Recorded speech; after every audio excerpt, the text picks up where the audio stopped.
ابن عساکر نے جلحمہ بن عرفطہ کی ایک روایت نقل کی ہے۔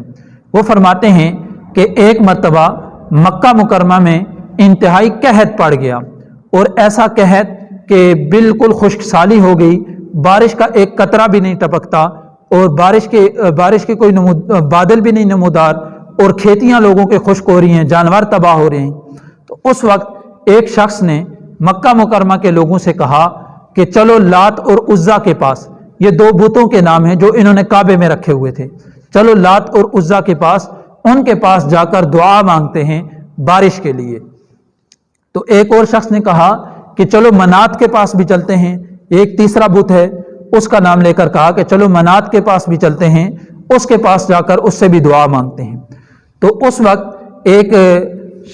سفید ریش شخص آیا، اور انتہائی خوبصورت شخص اور خوشحال شخص ان کے پاس آیا، اور کہنے لگا کہ تم لات اور عزا کے وسیلے اور واسطے سے دعا مانگتے ہو، حالانکہ تمہارے پاس حضرت اسماعیل اور حضرت ابراہیم علیہ السلام کی نشانی موجود ہے۔ تو لوگوں نے عرض کیا کہ آپ کی کیا مراد ہے، کیا آپ ابو طالب کے بارے میں کہتے ہیں؟ تو اس نے کہا جی ہاں۔ تو اس وقت لوگ اکٹھے ہو کر، جمع ہو کر جناب ابو طالب کے دروازے پر آئے، اور ان سے حالات کی شکایت کی اور دعا مانگنے کا ان سے کہا۔ تو ابو طالب لوگوں کے ساتھ نکلے، اور ابو طالب کے ساتھ ایک انتہائی خوبصورت نوجوان بھی تھے۔ سیرت نگاروں نے لکھا ہے کہ انتہائی خوبصورت نوجوان بھی تھے، اس سے مراد آپ صلی اللہ علیہ وسلم ہیں۔ ان سب کو لے کر ابو طالب بیت اللہ میں گئے، اور آپ علیہ السلام کی پیٹھ مبارک کو بیت اللہ کی دیوار کے ساتھ لگایا، اور آپ علیہ السلام نے ہاتھ اٹھائے دعا کے لیے۔ تو جب آپ علیہ السلام نے ہاتھ اٹھائے تو اس سے پہلے بادل کا کوئی ایک ٹکڑا بھی آسمان پر موجود نہیں تھا۔ آپ علیہ السلام نے ہاتھ اٹھائے تو آپ علیہ السلام کی دعا کی برکت سے چھوٹے چھوٹے ٹکڑے ملتے گئے اور بارش شروع ہو گئی، اور آپ علیہ السلام کی اس دعا کی برکت سے مکہ کے لوگوں کو اللہ رب العزت نے سیراب کیا،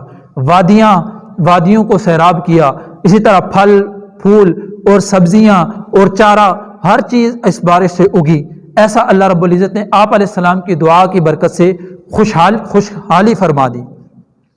اور بعد میں جب آپ علیہ السلام کو نبوت ملی، اور آپ علیہ السلام نے جب نبوت کی دعوت دی، تو قریش کے لوگ آپ علیہ السلام کو اذیت دینے میں اور آپ علیہ السلام کے مخالفت میں تل گئے۔ تو اس وقت ابو طالب نے چند اشعار کہے، جن اشعار میں ان کے اشعار کا ترجمہ یہ ہے کہ ایسی روشن اور خوبصورت چہرے والا کہ جس کے چہرے کی بدولت اللہ رب العزت سے دعائیں بارش مانگی جاتی ہیں، اور جس کی چہرے کی بدولت اللہ رب العزت خشک سالی کو دور فرماتے ہیں، اور ایسی شخصیت کہ جو مسکینوں اور بیواؤں کی عزت اور عصمت کا پاسدار ہے، اور ایسی شخصیت ہے کہ جو قریش کی تمام تر مساکین اور غرباء کا جو غمخوار ہے۔ تو آپ علیہ السلام کے لیے ابو طالب نے یہ دو اشعار پڑھے۔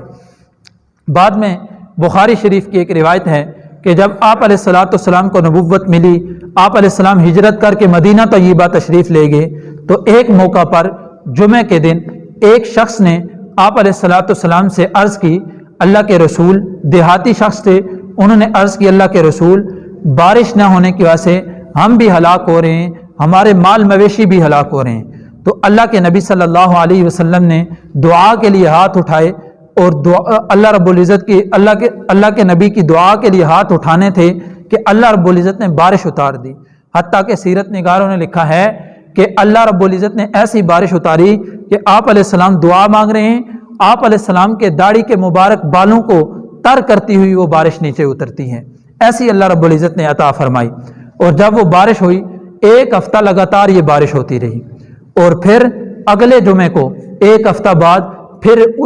وہی دیہاتی تھے یا کوئی اور دیہاتی تھے، انہوں نے پھر آ کر عرض کیا، اللہ کے رسول اب بارش کی وجہ سے مال مویشی ہلاک ہو رہے ہیں، اب بارش کی وجہ سے تباہی آ رہی ہے۔ تو پھر اللہ کے نبی صلی اللہ علیہ وسلم نے دعا کے لیے ہاتھ اٹھائے، تو اللہ رب العزت نے آپ علیہ السلام کی دعا سے بارش کو روک دیا، اور آپ علیہ السلام مسکرائے، اور ایسے آپ علیہ السلام مسکرائے کہ آپ علیہ السلام کے دندان مبارک نظر آنے لگے۔ اور پھر آپ علیہ السلام نے فرمایا کہ کاش آج ابو طالب اگر زندہ ہوتے تو وہ اس منظر کو دیکھ کر ان کا دل ٹھنڈا ہو جاتا۔ اور پھر آپ علیہ الصلاۃ والسلام نے فرمایا کہ کوئی ہے جو مجھے ابو طالب کے وہ اشعار سنائے؟ تو حضرت علی کرم اللہ وجہہ یہ کھڑے ہوئے اور عرض کیا اللہ کے رسول کیا آپ کے وہی اشعار مراد ہیں؟ یہ اشعار کا پہلا مصرع پڑھ کر انہوں نے عرض کیا تو اللہ کے نبی صلی اللہ علیہ وسلم نے فرمایا جی ہاں وہی اشعار ہیں۔ تو حضرت جناب علی المرتضیٰ رضی اللہ تعالیٰ عنہ نے آپ علیہ السلام کو اپنے والد کے یہ اشعار سنائے۔ تو یہ ابو طالب کے ساتھ ابو طالب کا آپ علیہ الصلاۃ والسلام کو اپنی کفالت میں انتہائی محبت، انتہائی شفقت اور ہمدردی کے ساتھ آپ علیہ الصلاۃ والسلام کو اپنی کفالت میں رکھا، اور اپنی اولاد سے بھی زیادہ عزیز اور اپنی اولاد سے بھی زیادہ محبت کرتے تھے آپ علیہ الصلاۃ والسلام سے۔